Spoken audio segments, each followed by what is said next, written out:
हाइनोहाय father हास्नि सिक्लारंनि यागो थकाय जाखा हास्नि तंक संथनाय लुकुर पातिमु कक तिसाल दिबर दामनि हाय दामाजरा गोकुलनगर टीएसआर केम्प आमसायो अमहायके बिशालगढ़ बखास्नि गोकुलनगर टीएसआर केम्प आमसायो लुकुर बाय रमजाखा फादार हास्नि खरकदाम थकायनाय पातिमु सेमनका टीएसआर आमसायो मधु बानिया खायना फाइमनि खरकदाम सिक्ला ते लिटार खक बारा हायाके खक दगराके फालै दंगो आजरं नखरसा टीएसआर जवान मधु पायना थांगाके मधुनि रं नगुइ जुदाके वान सुगुइ आमजगुइ नायखाके नुखा मधु करै गदैनि बुतैसे हाइनि बाय लगे लगे न बरंनो रमखा आमसेनि लुकुर बंनि मुं अग्नि कुमार बुतना मण्डल बुतु मण्डल बंनि नक सिलिगुरि आमसायो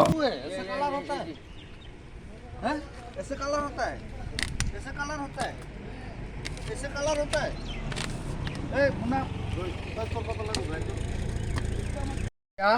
আজকে সকালবেলা কোয়ার্টারে 3টা মধুর বাসর চাক ভাঙছে ভাঙার পরে 100 গ্রাম মধু পাইছে হ্যাঁ পাওয়ার পরে তারা কিটা করছে হিগাম থেকে বেরিয়ে পড়ছে কোয়ার্টারে অনেকের কাছে বিক্রি করছে 600 টাকা 550 টাকা 500 টাকা যার থেকে যেরকম পাইছে এরকম নিয়ে গেছে তারপর কি করলো যে রাস্তাতে এসে ওই কোয়ার্টারের সামনে মেইন রোডে এসে বলল যে এই বাসার থেকে আমরা মধু ভেঙেছি 10 লিটার 12 লিটার মধু বের করেছি এইভাবে বলে ওরা বিক্রি করছে।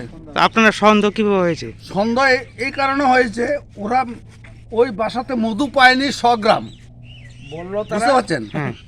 তারপর ওরা বললো এখানে 10 লিটারের উপরে বিক্রি করছে। যখন আমি দেখছি রাস্তা দিয়ে বাইক গাড়ি যাচ্ছে তখন ওরা সবাই দাঁড়িয়ে দাঁড়িয়ে মধু নিচ্ছে, তখন আমি গিয়ে ধরলাম।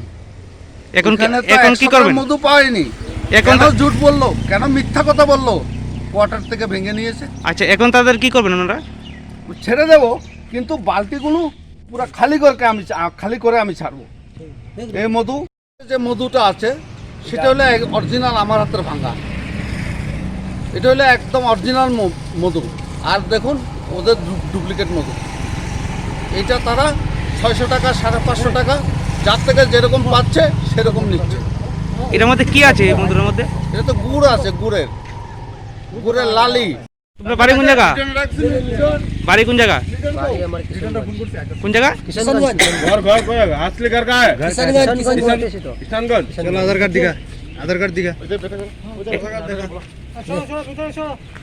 এখানে কতদিন ধরে থাকছো এখানে ত্রিপুরাতে?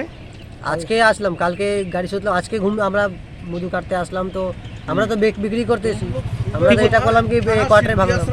ত্রিপুরাতে আজকে এসছো? শোনো, ত্রিপুরাতে আজকে আসছো?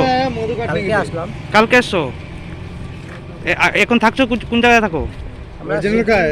পিছনে একটা ফিল্ড আছে না, ওখানে থাকি আমরা ক্যাম্প দিয়ে। আর এই ব্যবসা কবে থেকে করছো? আমরা তো মধু জঙ্গল থেকে যেখানে পাওয়া যায় ওখানে ভাঙে বিক্রি করি। আমরা কোনো চুরি করি না, যে এরকম কথাটা। এখন তো শোনা যাচ্ছে যে তোমরা এদিকে 2 নম্বরই করছো। তো দাদা আপনি বলতেছো 2 নম্বরই, আপনি মেশিন থেকে চেক করে নাও, আর 2 নম্বরই হলে আমাকে বন্ধ করে দিবেন। স্যার আমি তো 9 মিনিট দেখতে